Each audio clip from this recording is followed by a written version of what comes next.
I'm really excited for this lecture because this is I don't know what I'm gonna end up calling this video, but if I end up calling it something like the hardest skill to learn in debate, like that's not clickbait. Like this is we've talked on this channel since we first started it that round vision is the most important skill in debate, and it is the hardest to learn, and the hardest to teach. And I'm excited because this is really my first attempt ever to teach round vision. Which I don't know if any other coaches out there have come up with any like ways of doing it, but this is, I think, pretty good. I went over this with Paul, and he was impressed, and he said, "Wow, you're the better debater, Sasan." He didn't say that. Speaking of Sasan, that's me. That's my name. That's I occasionally run into kids at debate tournaments, and they're like, "Are you Proteus?" And I'm like, "That's my name, John Proteus." No, I'm Sasan. This is Proteus Debate Academy, and we are a YouTube channel that makes videos for coaches who want high quality resources and for students who don't have access to high quality coaching. More stuff about that right there. Let's start talking about round vision. What is round vision, right? So, round vision is the ability to evaluate the state of a debate round. And there's increased or decreased difficulty of evaluating it based on like what stage of the debate round you're evaluating it, but it's still a really difficult thing to do. So let's talk about like the sort of easiest time to evaluate a debate round, which is after the round, right? Like that sounds obvious and it sounds like it should be easy, but it isn't. Like this is the skill difference between an experienced judge and a brand new judge.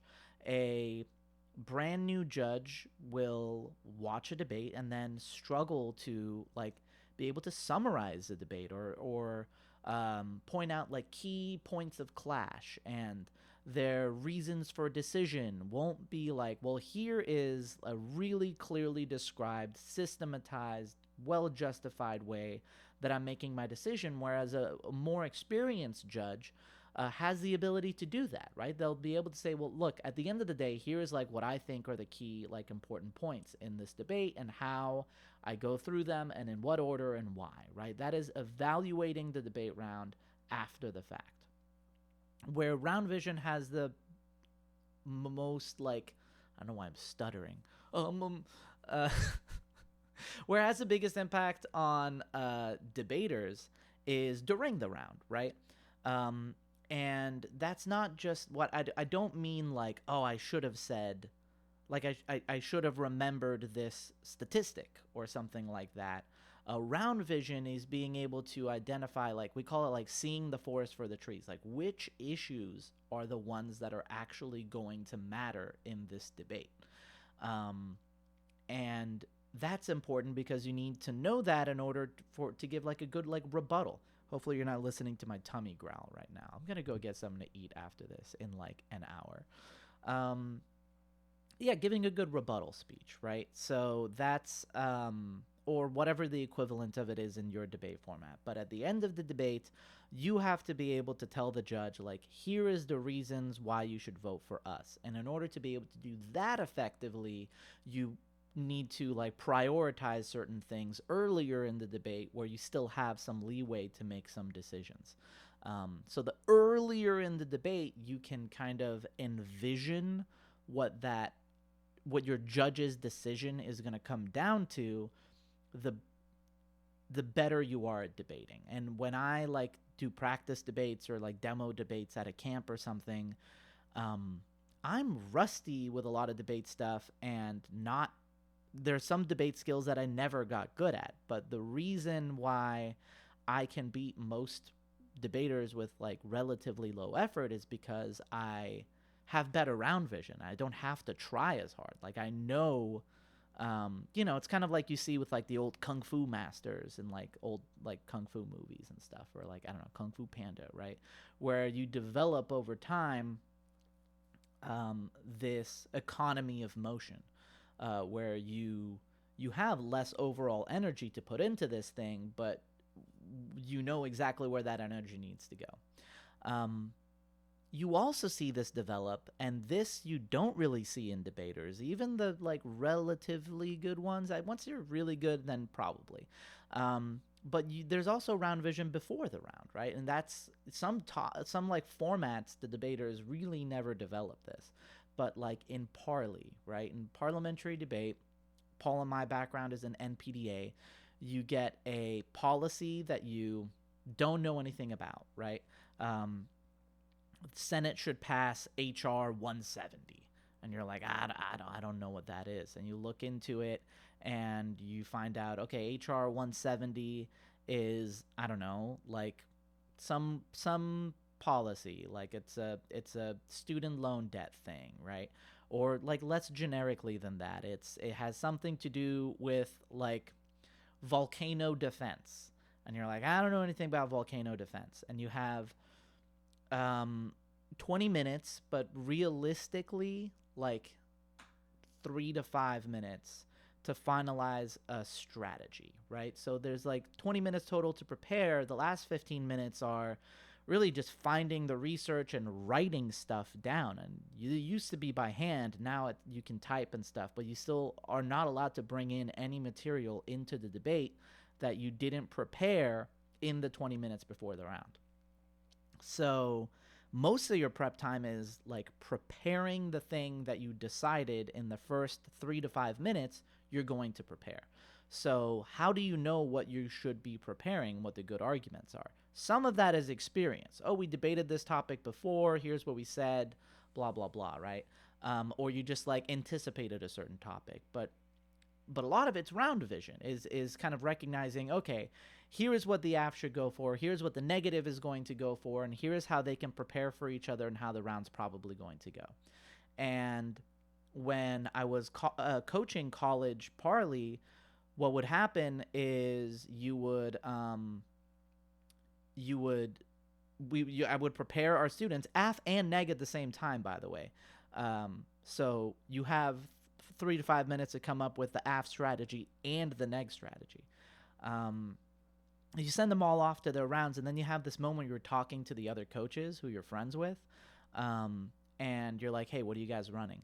And they're like, we're running delay counterplan. We'll talk about that in a minute. And you're like, right on. We're doing this thing on the AF and this thing on the neg. And you sort of like, oh, okay. And you kind of like compare like your ability to like foresee what that clash was going to be and prepare for it. And it takes a long time to develop. Like these coaches who I'm having these conversations with, not anymore because I don't coach college barley. It's not the majority of people, but like the experienced, well, maybe it is. I don't know. People tend to like have a lot of experience at certain tournaments and whatever, but it just takes a long time to develop. So let's talk about this, right? Because normally we talk about round vision in the sense of like, that's what it is. It's really good. It's really hard to develop. Good night. But I want to talk about it in terms of analyzing a position. You're evaluating the overall debate, but really in any given moment you're starting by analyzing or foreseeing a position, and that's something that relates to chess. So actually started recording a whole video on like, I was going to make a video on like the parallels between chess and debate, and then maybe another video. I didn't start this one, but chess and like fighting games. I know Paul could probably do one like chess and football. And the reason for that is because like strategy and principles and elements of strategy are like inherent qualities of strategy that will apply to whatever it is you're applying strategy to. So anything that is strategic will have strategic qualities in common. I was teaching at the college, a former student of mine, Isaiah, love that kid. Actually, there's a. Can you see the Yeah, that MIDI keyboard, um, Isaiah gave me as a gift. That was well after I was his coach. Yeah, he's great. But anyway, he's really good at chess. He is now a like a certified master. I think there's like a couple different like FIDE master, national master. I don't know, but he's a master. He's very good at chess. And when I was teaching him, there was this one day where I'm just talking about some debate concept, and he looks at me and he goes, "So it's like chess." And I had no clue what he was talking about, and I said, "Yes, it is exactly like chess." And that day, he just got way better at debate. I still don't understand what connection he made, but this is a thing that we do in chess. And I say we, meaning not really me. I'm trying to get better at chess. I'm not good at it. But let's take a look at this position, right? There are things that people who are good at chess can discern and evaluate based on this position. And that informs, like, what should each side do next. I can look at this position and discern a couple things. I can discern that probably the opening that was used in this game of chess was the queen's gambit declined. I don't know if you like. So like you can tell like these pawns were never moved, so I know like they can't like move forward and go back. And there isn't a pawn in this file, and there isn't a pawn in this file, and I can probably imagine what the first couple pawn moves were. I also can tell that no one's like right about to win. Like I don't see any obvious like checkmate opportunities. And I can count the pieces and be like, oh well, they're even in pieces. So I personally don't have any clue what I can make a guess for what I would do, but I don't know who's winning, and I don't have this sort of round vision in chess. Somebody who is good at chess. In fact, I found this picture on some website that was explaining, like teaching, analyzing a position. So this was the first example. So in theory, somebody who's like good at chess to really any degree will look at this and say, ah, yes, this one side is clearly winning. That's not clear to me. But let's talk about like what we're actually engaging in. And this is something that I think has never really, in my experience, like gotten talked about when we're talking about like analyzing a position. And talk about it in the four ways that we're like the four things that we're actually doing when we're analyzing a position, and what the parallel is for that in debate. So the first thing is calculation. What I mean by calculation is you imagine a move, and then you imagine how someone will respond to that. And if it's like, you imagine a move and you're like, is that a good move or is that a bad move? But for that to work, you need to consider a lot of consequences, ideally every consequence of each potential move, and then you need to consider all of the potential moves and compare them against each other. Humans don't really do that. And that the interesting thing is like that's how, not even in chess, right? Like when people play chess, they're not really doing that, even at a very high level. Maybe maybe Magnus Carlsen is doing that, right? But I'm talking about even the people who Magnus Carlsen plays.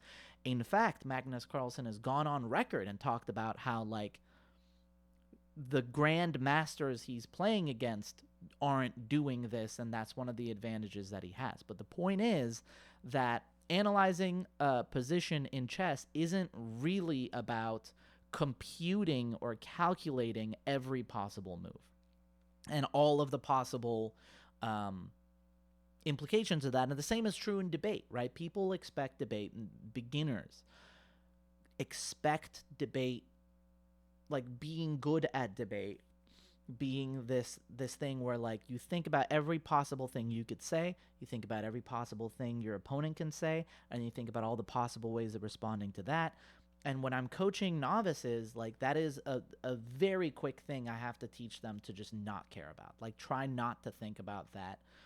If you have something that you think you could say that is viable, go in the round and say it. And if they respond in some way, come up with a response then. And eventually you'll have enough like stuff that you'll recognize that, which is the next layer of method or layer of pattern or of analyzing a position, which is pattern recognition, right?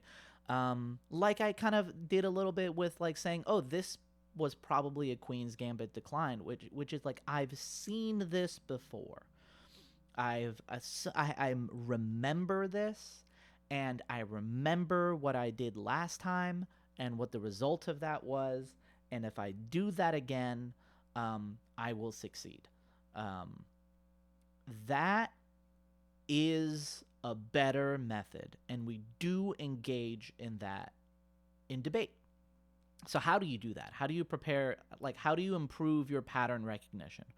You compete a lot. You compete as much as you possibly can. You do a ton of practice debates, and then you keep very careful notes of all of those, and then you organize those notes in a way that you like can access really well. So like in Parley, now that like the digital stuff exists, like it used to be that like, okay, keep your paper flow from every round in a folder somewhere you can access and bring that with you to the tournament so that the next time we get the same topic, you can just pull out those notes and you have a massive head start. You can not only just do what you did last time, but you just buy yourself like another 10 minutes to add detail and research and layers on top of that, right? You could also watch round recordings of rounds you weren't in and read debate wikis and see like what are other teams running? What are the teams that are winning doing? And that way you are maximizing the times where something happens in a debate. You recognize that thing happening in a debate and you decide, like, based on my information of how I've seen this work before, what should this side do? What should that side do? The weakness of this in chess and in debate is that there are too many possible, like, states for a game to be in. Frankly, the number is lower in debate. We'll talk about this a little bit. It's more doable in debate, but there's more to round vision than just recognizing what to do. And that's why I kind of use the volcano analogy, because I haven't been in a volcano preparedness debate, but I have a sense of round vision of how that debate ought to go if both sides are making like optimal choices. Now, that doesn't mean that that's how it will go, because people don't necessarily make optimal choices, and it doesn't mean that my analysis is objectively correct, but I have some sense of it, right? So what else is there? Well, the third method or layer is what I'm calling general theory. And you get that by people studying the game and say, like, look, here are some general rules you should follow. And so let's talk about like chess theory. Chess theory says that different pieces are more or less valuable than others. So pawns are the least valuable pieces. They still have value. You should avoid losing them if you can, but if you have to make a choice between losing a pawn or your queen, choose to lose the pawn, right? But it's more nuanced than that. So it's like, okay, pawns are worth 1 point. Bishops and knights are worth 3, rooks are worth 6, and queens are worth 12. But then even that gets more like nuanced once you study it farther, which is like, okay, well, which is your good bishop in this? Like, if you look at the white pieces, this is like how much I know about chess. The white pawn structure uses a lot of black squares, and you don't necessarily want to move those, or you can't expect to move those very easily. And so that means that the white bishop can travel really easily across the board, but your black bishop can't. And so that makes it so that one of your bishops is technically more valuable to you than the other one. And when you're making decisions, you're choosing, like, for example, right now, um, the white could choose to sacrifice and trade the white bishop for the black knight. And if you just considered them both worth 3 points, you might be like, well, that's an even exchange. But it probably isn't actually a good move to do, or the best move to do, right? So what are the, and they're not always like what your next move should be. Then they're not always things that have like an assigned number value. So that might be, for example, like you should try to get your rook in an open file. Don't have pawns like blocking it. And I can look at this and be like, hey, that black rook doesn't have a black pawn stopping it, so that's probably a good thing. I don't really know what the overall implications are for this specific game of chess, but what I can do when I play chess is just try to follow these rules as much as possible until I hopefully win. Does that exist in debate? Yes, absolutely. There are arguments that they're like states of the game that are more valuable than other states of the game. There are arguments that are more valuable than other arguments in terms of their likeliness to help you win. We'll talk about those in a minute. And there's ways that you can improve your understanding of all of these things. So how do you improve your understanding of general debate theory? You watch and listen to lectures like this. This is an example of improving like your understanding of general debate theory. Maybe not this part, but a part that's coming up later. You can read essays and blog posts. People write that. You could try to find old debate forums. There was a debate forum called Net Benefits. Paul and I were just talking about this yesterday. He was telling me that like every debate topic you would want to know about got talked about by like the best informed people in the world on that specific topic for hundreds of pages of a forum, and that stuff just got lost. And just generations of knowledge is like kind of gone. Maybe like some of those people still run camps and you can like go to their policy debate camp and learn from them, right? But the point is that stuff exists out there. And another great way of developing this understanding is just talk to people. Talk to your coaches. Make friends at debate tournaments, be on a Discord, go on the debate subreddit, ask questions of people who have YouTube channels that, not just me actually. Though interestingly, I think a lot of YouTube debate channels just focus on like topic lectures, which we don't really do because it's boring to me to make. But also, yeah, not a lot of them like talk about, but like, yeah, there's people around, and these conversations, the more you're getting into debate, are like fun and interesting conversations. Like, when I was learning debate, my coach Tony, he did a little bit of policy. He did a decent amount of policy, and he was I think an average college policy debater for the circuit he was on, but he wasn't that, outstanding, and he also didn't know a lot about parley. And so the way I got good at debate and like really learned it is me, Tony, and Paul would go to a diner and we would sit at the diner for a few hours and we would just talk about debate and just sometimes a specific debate, but just sometimes just debate concepts in general. And that really informs your ability to like discover for yourself these general theories or learn from your peers and mentors.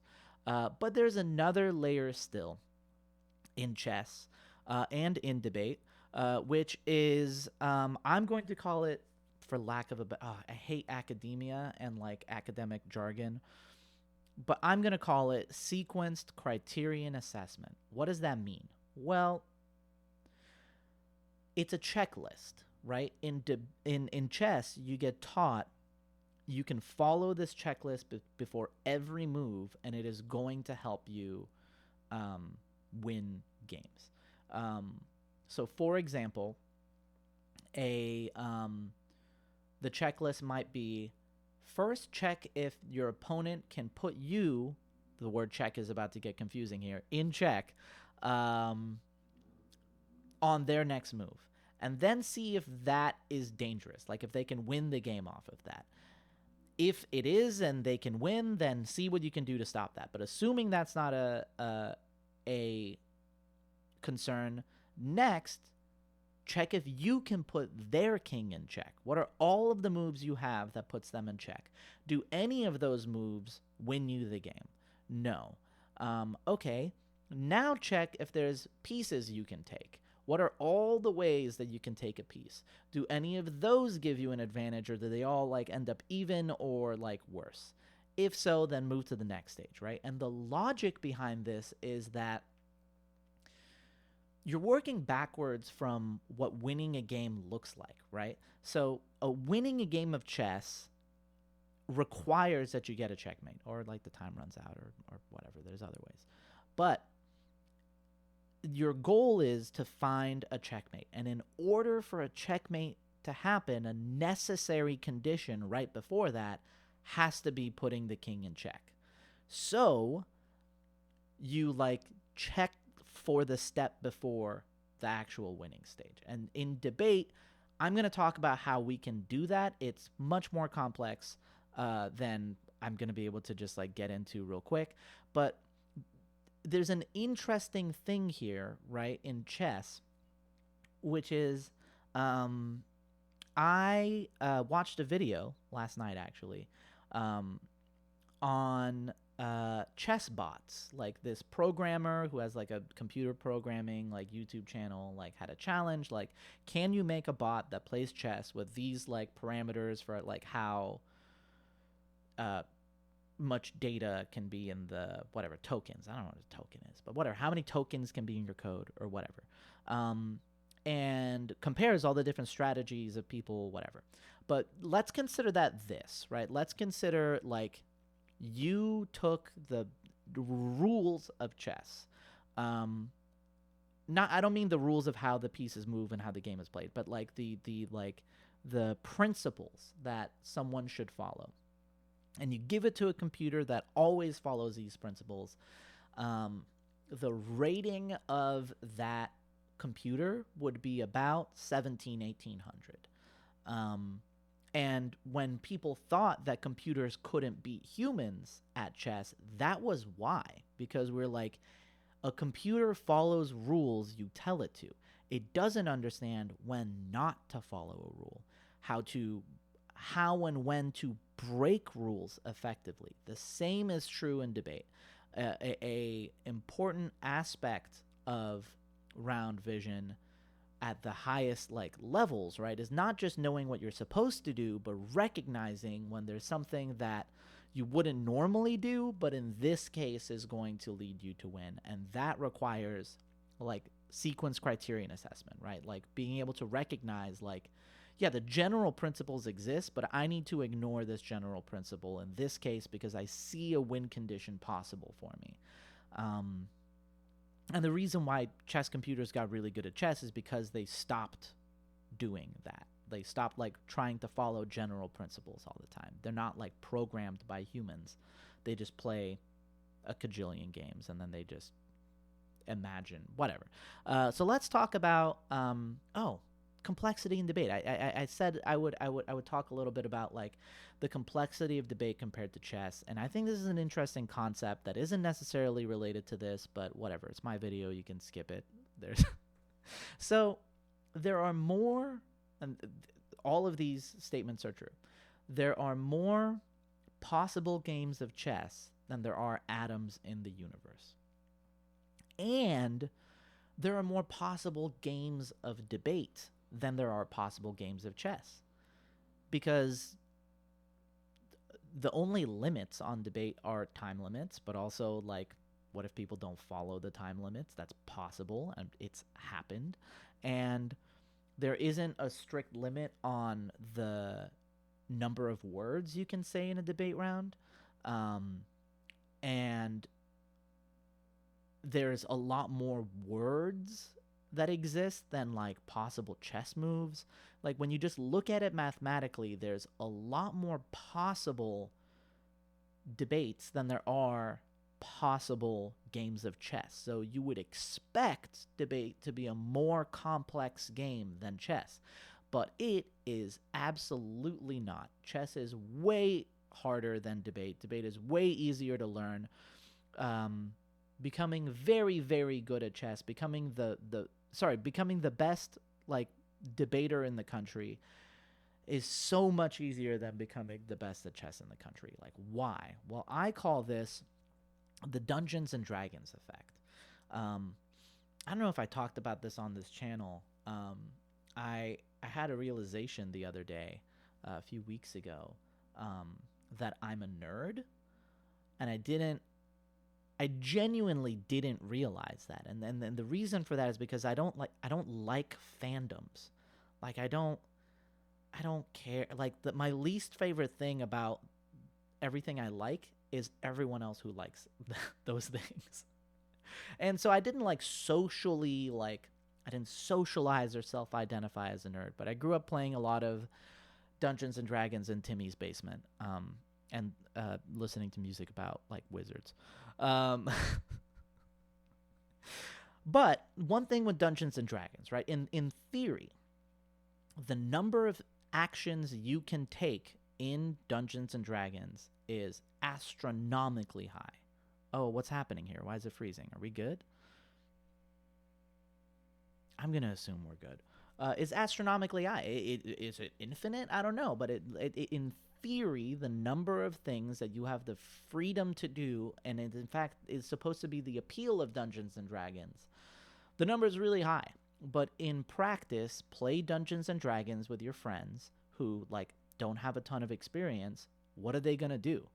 In theory, they could do any number of things, but in practice, they're only going to do, like, they're going to look at their list, see what their spells are, cast one of those spells. And in fact, even if they have 12 spells, they're probably just going to do the same 2 over and over again. Or maybe their class doesn't even cast spells, and they just go hit things with their sword. And so most of it isn't really decision-making. It's rolling dice to see if you rolled good enough to win, right? And that's something that I think runs the risk of making, like, Dungeons and Dragons really boring unless you take specific whatever.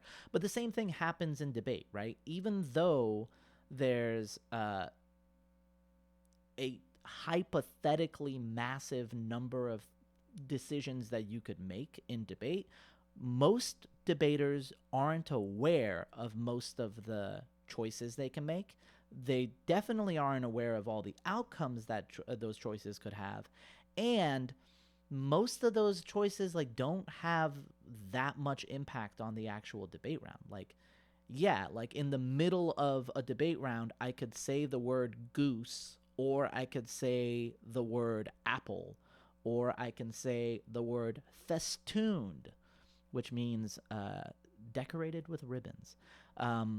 But they don't help me. None of those, they equally don't help me win a debate round, right? Chess is in this really interesting place where there's a high number of possible actions, and they interact with who wins the game in a high number of ways. And it is possible for a human being to anticipate and measure and think about all those things, which makes it a really complex game in a way that debate isn't. But all of those, like, now let's talk about, like, working backwards from the win condition, right? The win condition of debate is the judge picking you as the winner. Like, that is it. There's no other win condition of debate. Other than, like, I don't know, a bye or something like that, right? But there isn't a state in which we can say this person won this debate round other than to say the judge voted for them. This is something that I talk about with beginners from the get-go, and a lot of people take a long time to digest and understand this. The only thing that makes you win a debate round is the judge voting for you. And so, in order for us to be able to have round vision and be able to analyze the position and strategize and understand like whether I have a viable way to get the judge to vote for me is for us to understand how judges make decisions. This next slide I'm really proud of. I might have used it in the thumbnail of the video you watched. I don't know because I haven't made that thumbnail yet because the way time works. But yeah, I think this is really fun. I think there are only 3 kinds of judges in terms of how round vision and strategy for debate actually matters. I don't mean like content of your arguments and whatever. I mean the following. These are the 3 kinds of judges. You have Kramer, you have Lucille Bluth, and you have Spock. So what am I talking about here? Okay. I want you to imagine that you're going into a debate round and one of these 3 is going to be your judge. How can you prepare? Like what does that empower you to do? What does it, knowing that this person is going to be your judge, empower you to do? First is Kramer. I have no idea how Kramer is going to make his decision, right? It's going to be comically unpredictable, and there is nothing that I can do in order to improve my chances other than, I don't know, just go in and try my best. And I would argue that the only bad judge is Kramer and the Kramers of the world. And the interesting thing about the Kramers, we'll talk about like this theory thing in a second, but Kramer isn't necessarily somebody who just like has super wild and random decisions and is like, I'm gonna vote for whoever makes me laugh the hardest, and is like, oh, okay, I don't know who you are though, so like, how do I do that? But a lot of people are Kramers, but don't think they are. They think they're Spocks, but they're Kramers. We'll get to that in a second. My house has a heater that makes a lot of noise, and that's the whistling you're hearing. Lucille. This is like most of your lay judges out there. In fact, I would say there's probably more Lucilles than there are any other kind of judge. I don't know. It's hard to say. But there's a lot of them. And so many debaters complain about Lucilles, but they have just a fundamental strategic misunderstanding of debate, right? They will say something like, oh, all this judge cares about is who talks prettier in cross-X. Then talk pretty in cross-X. You're telling me you understand how this judge is going to make their decision. It's completely predictable, and like there's no reason why you can't just do that. Then just go do that and win. Like, and that comes from this notion that there's like some other way a debater is supposed to win a debate other than the judge picking them, right? I love Lucille's. I think she's really funny in the show. She's from Arrested Development, by the way. She also plays a very similar character in Archer. In fact, a lot of the cast in Archer, whatever. But yeah, so in fact, in Arrested Development, the main character, Michael, has to convince her of things all the time, but it's really easy because she just has like the same ways that she makes decisions all the time, and she is predictable. And because she's predictable, doesn't matter what it is that you are predicting, she is predictable. The thing that she is predicting has like the thing that you're predicting has nothing to do with like debate theory. And then just throw out debate theory. And by debate theory, I mean like what we're going to talk about in a minute, which is like how a judge following the sort of like principles of debate makes their decision. Doesn't matter. Like Lucille doesn't care about evidence, right? Like if I'm preparing for a debate and I know Lucille is my judge, like I'm going to be like, all right, I got a lot of stuff here that you're just not going to care about. Like, let's just focus on the things that you're going to care about. You're going to actually make your decision on. Like, great judge. Not what we're going to talk about for the rest of the video, though. We're going to talk about Spock.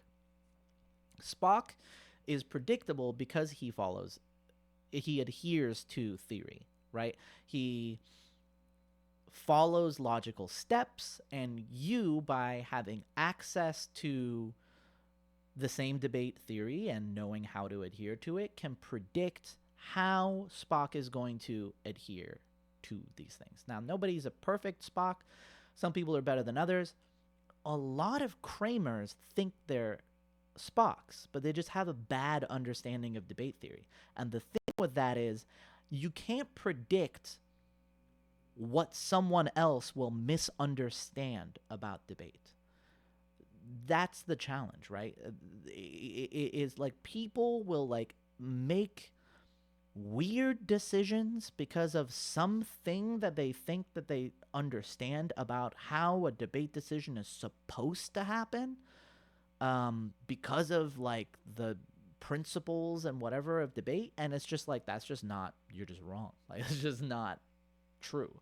So let's talk about Spock, right? Let's talk about, okay, what does round vision like look like, given like you are debating and Spock is your judge? Well, let's take a look at argument sequencing.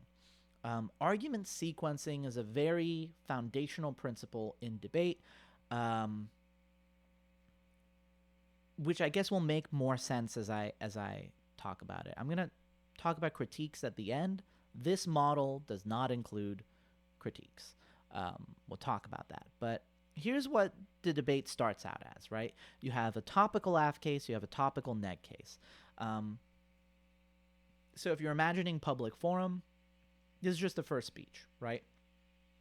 What did the affirmative prepare? What did the negative prepare? In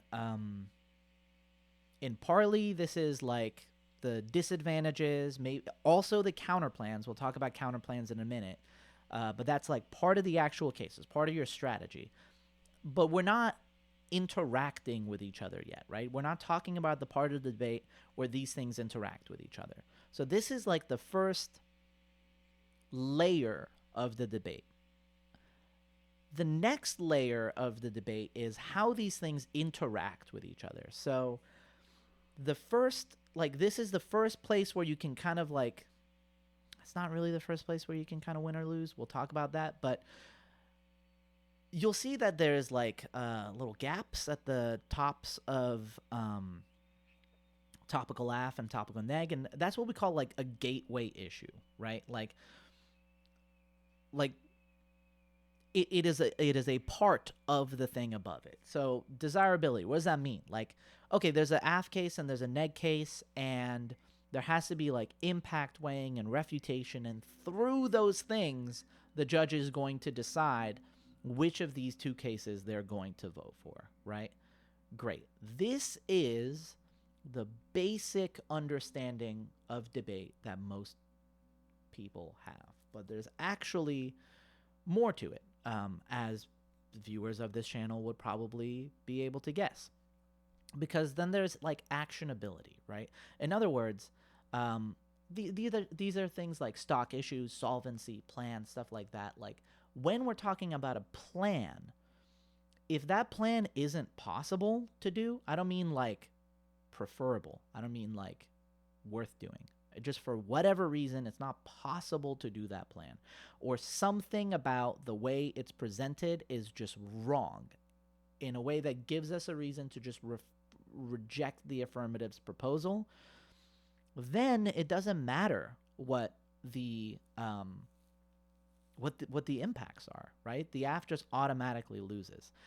When we call these gateway issues, because we have to first resolve whether this thing is even actionable before we consider whether we should or should not do it, right? If it's not possible to do, it's not worth considering the consequences of doing it. And that's what I mean by argument sequencing. First, so in other words, an affirmative team, in order to win, has to prove that their plan is actionable, and only then will we consider whether it's desirable.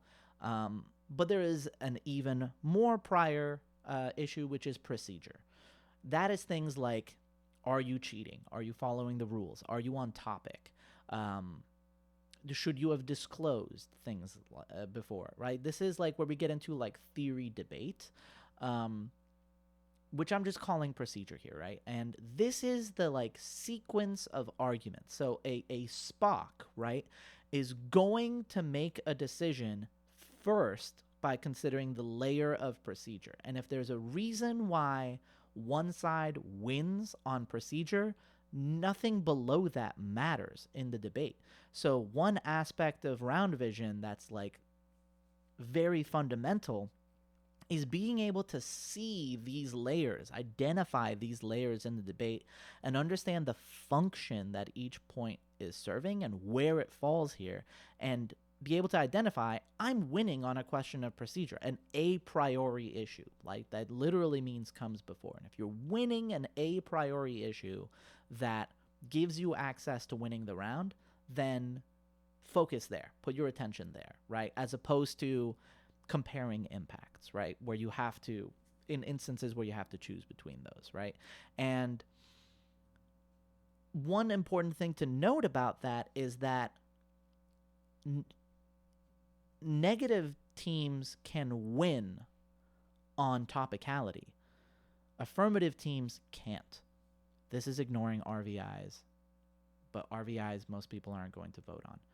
But even then, RVIs are just a separate question, right? It would be a question of procedure that, like, I guess put a question mark there, right? But the point is, this is what's called a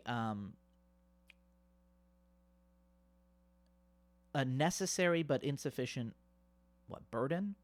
Burden's the word I'm looking for. It's a necessary but insufficient burden. What does that mean? I think Paul talked about it in a video like 2 years ago. But what that means is, if the affirmative is off topic, they lose. They lose automatically. But they don't win automatically just because their argument was on topic. If the plan that they proposed is impossible, for example, they use a department as their like agent of action that just doesn't exist anymore, or just never existed, right? Just, like, your plan is just not possible. Then they lose, but they don't automatically win just because their plan is possible. They have to cross every gateway, get to desirability, and prove that their argument is desirable in order to win. The last set of checkboxes is just for, like, okay, is it possible for the AF to win the debate just because they have a case? No, that's what we call the burden of proof. Why is it possible for the neg to win just because they have a case? That is because there's no ties in debate. The AF has the burden of proof, the negative does not. And so in a debate where there's just an AF case and a neg case, and there's no interaction between them whatsoever, or analysis between them, or no reason the judge is given to prefer one or the other, they vote neg on what's called presumption. We presume people innocent until they're proven guilty. We presume debates to be won by the negative until they are proven to be won by the affirmative. And you'll see here that just this is like talking about like debate theory and stuff like that. Negative teams have massive advantages in debate. Again, not talking about critiques. Why are we not talking about critiques? The reason we're not talking about critiques is because critiques break this model, because they can exist in various different like layers of the debate. They can exist in different layers of the debate simultaneously, because like how they work with sequencing is just really unclear, really inconsistent, sometimes done well, sometimes not done well. Whether they even like should be allowed in certain instances is up for debate. It just complicates it a lot. But in any debate where a Spock is judging and a critique is not introduced, this is how they are making their decision, right? And knowing that and being able to identify the role of each argument in that decision, and it tells you not only who won, right? That the easiest layer, you'll know that if someone had a conceded topicality argument and they like extended it and all that, they won if you're a Spock. But you also, in the debate, you see the topicality argument and you like saw that it was conceded and like, okay, I'm not going to drop my own conceded theory argument here, right? Or an argument was dropped and you're like, okay, this actually like proves like some really good impacts on the desirability level. I'm going to focus on that, right? That is like an example of how this works mid-round. And then also like in the decision-making process of what like you'll hear a topic and you'll be like, there is just no way that the negative can win this on desirability.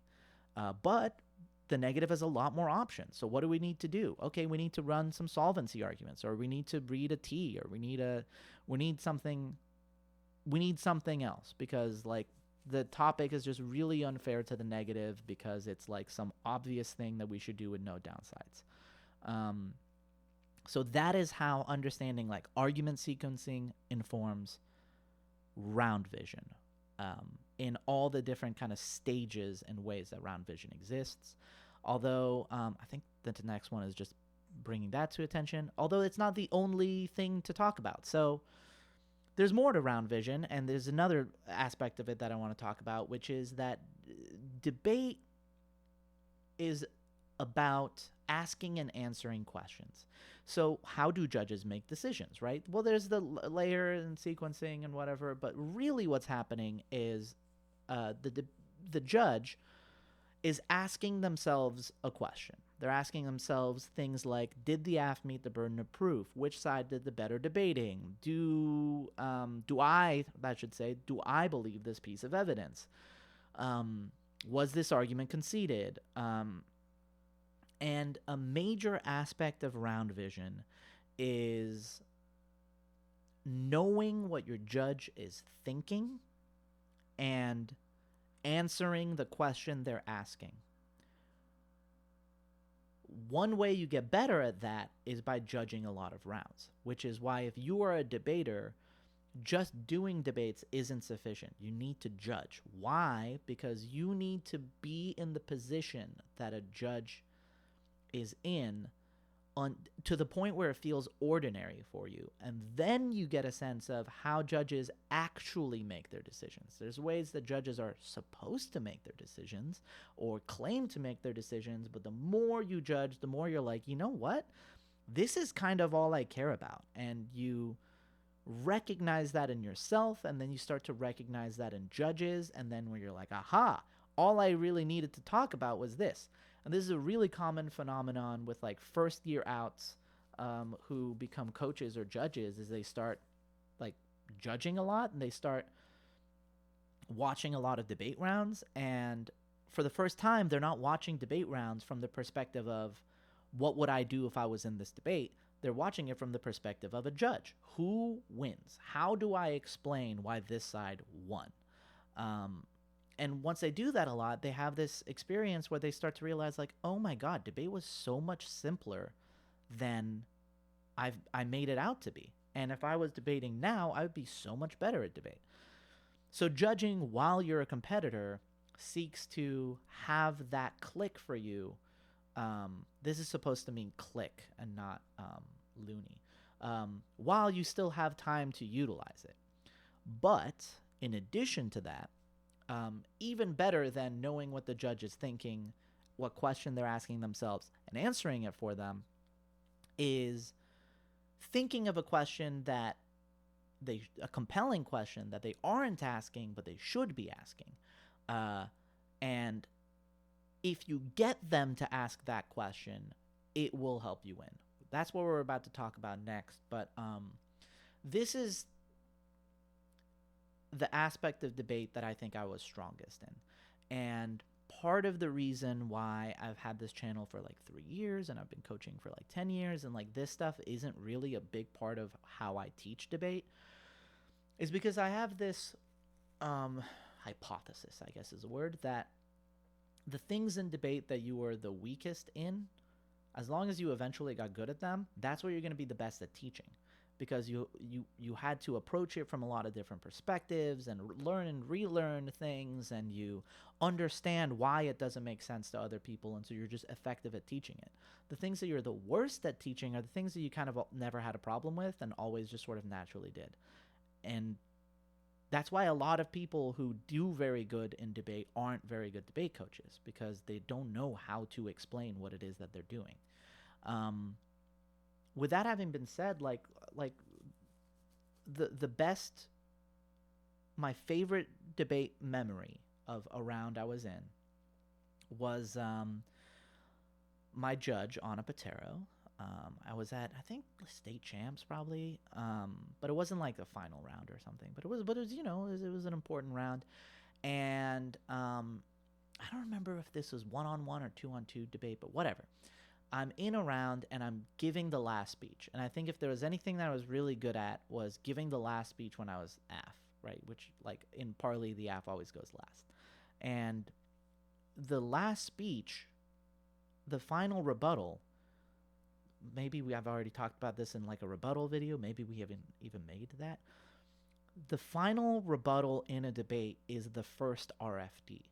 You are explaining why you won the debate and just trying to explain it in a way that the judge will agree with. That you're not making new arguments anymore, right? You are just giving a really, really good judge decision that is in favor of you, and you're hoping that the judge will listen to that and go, oh, actually, you're right. Yes.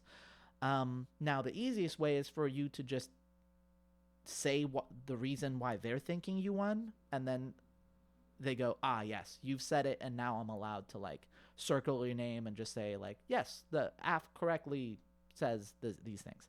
But sometimes it's for a reason that they haven't recognized yet, or a question they haven't asked themselves. And I don't remember what I said, but Anna, this was back when there was like, paper ballots, had a full full page, margins and everything, filled with her explanation of the debate and why I lost. That she was filling this out while the speech before mine and while my speech was happening.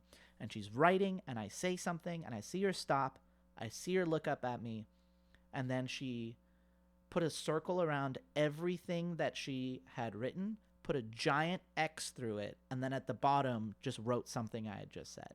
And that is I don't remember what happened in that debate. I don't remember when it was or who it was against or what the topic was. I don't have that ballot anymore, but that is my most proud debate moment. So what is that? Let's talk about that. Well, let's get into a debate puzzle, right? There's chess puzzles. Let's try a debate puzzle. So I'm going to try to give the easiest example of this that I can, of identifying an emergent question. What do I mean by emergent question? I'll talk about it more in a little bit, but what I'm getting at is I'm going to show you a debate. I'm going to show you two debate cases that before they have even clashed, disagreed with each other's evidence, compared the impacts, your task is to identify what two questions are the most important questions for the judge to ask themselves in this round. So let's take a look. Here it is. I'm going to go over it. I might give you a minute to like pause and like make your decision, because that's what they do in the chess videos. But the topic is about ranked choice voting, and the plan is we're going to implement ranked choice voting now. The first advantage, or like if you are in a debate format where you don't necessarily use the word advantage often, I got a Vancouver mug and a Boston shirt. I have no loyalty to anywhere. Just think of these as a contention, right? The counterplay might confuse you a little bit. I don't know. This is kind of advanced, right? I'm saying like the easiest version of this, but this is the easiest version of a really advanced concept. So definitely don't be hard on yourself, but let's get into it. The first affirmative argument is that ranked choice voting is going to end the two-party system. this is advantage structure. That's uniqueness link, internal link impacts. You don't need to know what those things are, but if you do, bonus, you have a greater shot of getting this correct. If you want to know more about that stuff, we have videos on advantage structure and all this. Okay, let's get into it, finally. And the two-party system. Right now, there's a two-party system, and there's a lot of bad problems that we see from that. Ranked choice voting gets implemented, and as a result of that, there's not going to be primaries anymore. So you don't have to choose between, like, Bernie Sanders and Joe Biden. You can just say you like both. You like both of them way more than you like any Republicans. Let's say hypothetically you feel this way or felt this way in 2016. When you were an adult who could vote, probably. And the impact of that is there's better representation, better policies and stuff, with maybe like universal background checks for guns or something. Once it's not a bipartisan issue anymore, passes. Great. The second advantage is national security. Right now we have politicians that like do bad things like sell or just give because they're hypothetically, I don't know, being blackmailed or something. This is all purely hypothetical situations. But a bunch of like intelligence just disappears, and like Russia has it now. Just a bunch of files on Russia disappear hypothetically.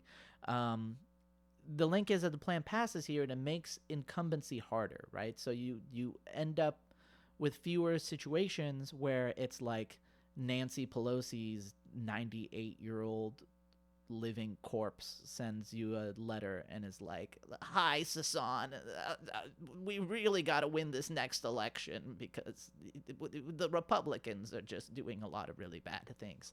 Where it's like, okay, now it doesn't have to be a choice between Nancy Pelosi and Republicans anymore. Now I can pick I can pick whoever I like, and if that person doesn't win, sure, Nancy can whatever. And the point is that improves, and it makes incumbency harder, and so like people that we dislike can get thrown out of office faster. I really don't need to explain all of these arguments, but here they are. It's just so that you don't have to do reading in a video. The negative. So here's what they prepared. They haven't seen the affirmative strategy at all. Here is what they prepared before they knew what was going on in the debate. They have an elections DA. This is just a contention that says, you know, Donald Trump right now is going to lose, and he'll have no one to blame but himself, in theory. You know, if you put ranked choice voting, now he has something that he can claim was cheating. Because you like changed the rules of the election halfway through the election and he lost, and that's going to upset people, and they're going to like, I don't know, like storm the Capitol or something. But counterplan, delay. This is a delayed counterplan, which means let's just do what the affirmative says, but instead of doing it now, do it later. In this case, after the election. Okay, this is the part of the video where you are going to try to identify the two most important questions that a judge is going to be asking themselves at the end of this debate when they are making their decision. And they might not be framed exactly the way I frame mine, right? Like just understand that I would be lenient about it, and each of these questions might be divided into like sub-questions of how you determine the answer to it. But this is the part where I want you to try to analyze, evaluate, what is the clash here? Like, what is this debate going to come down to?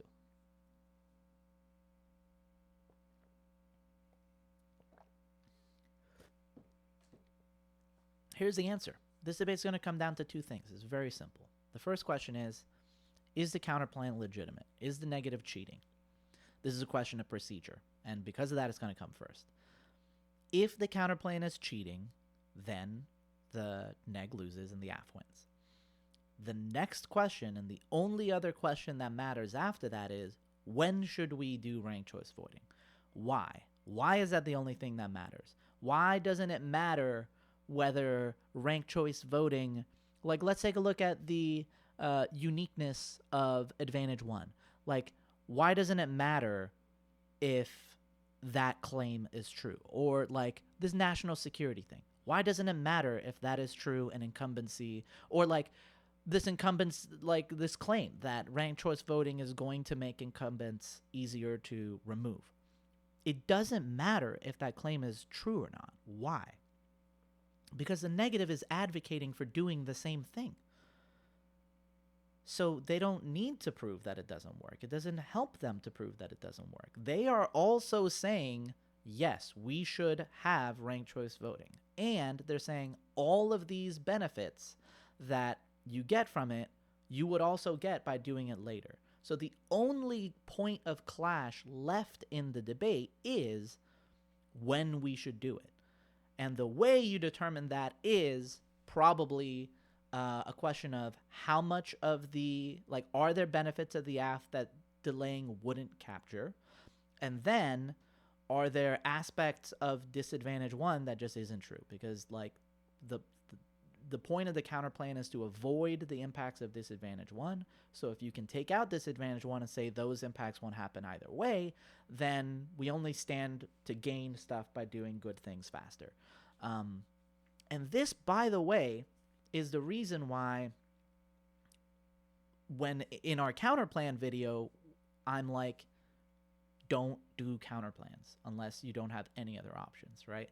A lot of people get like counterplan happy because they like discovered this technical thing and they know how to do it, but like it makes the debate really, really small, right? Most debates have a dozen different questions that the judge could be asking at the end of the round, right? And this is why I'm talking about this being a good example of a very simple and predictable, like, emergent question. I'll talk about what I mean by the question to, like, be emergent. I don't think I really need to explain it too much.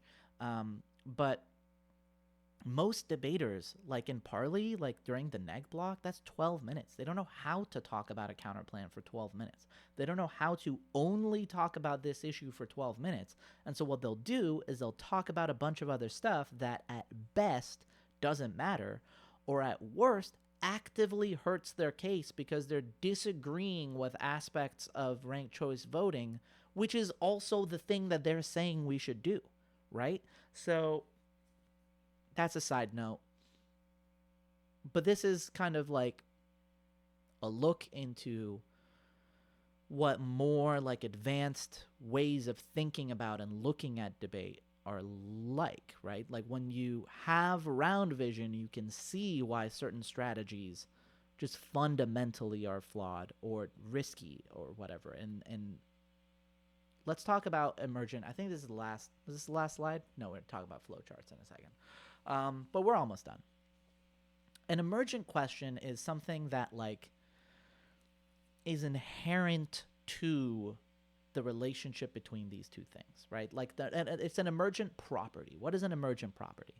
You have a note, right? You have a pitch. Like my heater thing is making a pitch right now. It's not choosing to make that pitch, but it's vibrating things through air. That is described as pitch.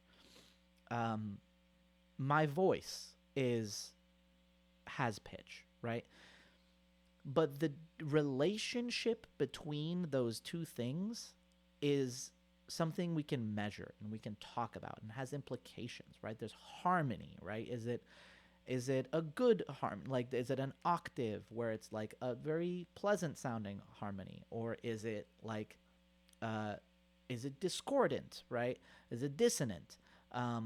These are properties of these things that emerge out of it. And when you are in like school and learning about books and stuff, there are questions that your teachers ask you that dumb memes make fun of, that are like, why was the curtain blue? I don't know. Like the author didn't like mean for the curtain to be.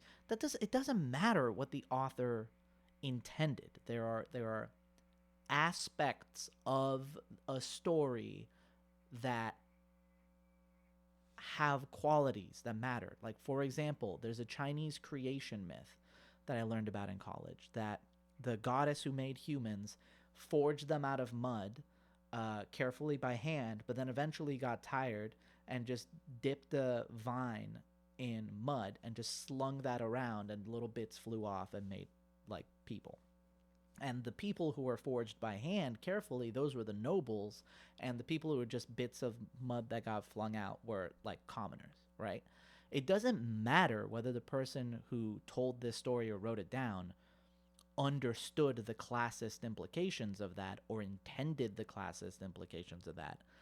That is a quality that it has, right? And understanding that emergent quality of that is important. So in debate, like just like every like Whiplash, right? It's like it doesn't matter if it the question emerges from that movie. What is the like cost of greatness, and is that cost worth it? Every debate has questions that emerge from that are like the best question that you should be asking. And in this debate that we're talking about here, right? One side benefits from one question, one side benefits from the other question, right? Like the negative has to prove that the counterplan is allowed. But proving that the counterplan is allowed doesn't win them the debate. They have, like, the question that they want the judge to be focusing on and thinking about is, when should we do the action? Because that is, like, what their entire strategy is built around. On the other hand, the negative needs to be able to, the affirmative needs to be able to identify this other question, right? Because if the negative's not going to bring up this question, right, and the judge might not even think about the possibility that the counterplan might be cheating, but the affirmative needs to be able to put this question in the judge's mind. Judge, like, ask yourself what you want, what debate's about, how teams should win debates, what fairness and education mean in the debate space, and look at these arguments, right? I'm telling you that this is what fairness and education looks like in debate, and if that matters to you, which I think it should, here's why you vote for me, right? So when I'm talking about emergent questions, I'm talking about, like, when there is clash, and usually it's in really complex ways, right? There is a question that emerges. So the simplest example is a delay counterplan, but there's also, like, methods debates, right? The emergent question of a methods debate is, how should we do this thing?